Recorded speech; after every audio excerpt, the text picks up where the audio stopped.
it's great to be here. I was here last year, really enjoyed the conversation with students, but one of the reasons I knew the answer to the question is one of my parents' just foremost goals was to send me to a Methodist school. So they had a list of schools, and I failed them. But when I see my mother, who's now 97, every Sunday, and I told her last year, I said, well, I had the opportunity to speak to students at USC. She said, well, okay, I guess that'll do. So I'm not a total disappointment to her. I did take an unusual path to Front Porch, but Front Porch also took an unusual path to becoming what it is today. It started out as 4 different organizations that merged in the late 90s or late 2000s to become this entity, which is a combination of former Methodist organization to Lutheran organizations, and a senior living community sponsored by teachers. My own path started as management consulting, primarily healthcare, based in Chicago, and then followed by about 30 plus years of investment banking, get into not-for-profits, primarily in healthcare, but also a number of senior living clients.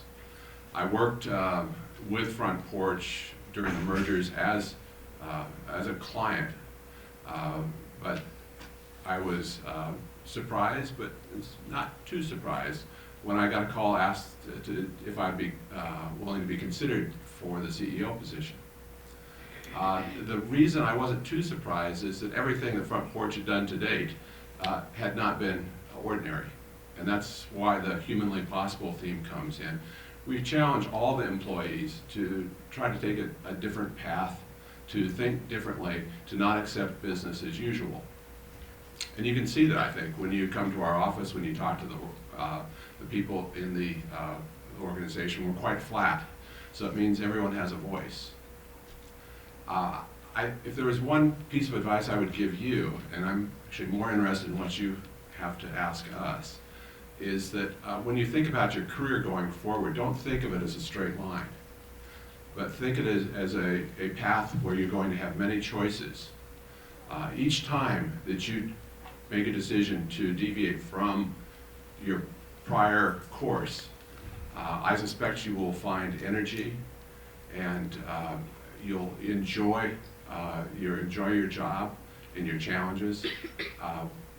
I think that when I started in business, many people feared losing their job or being forced to change. But at this point, when I look out and look at all the different opportunities coming in, I would ask you to embrace the opportunities to do something different along the way in your career. And I hope you have many, many different interesting jobs.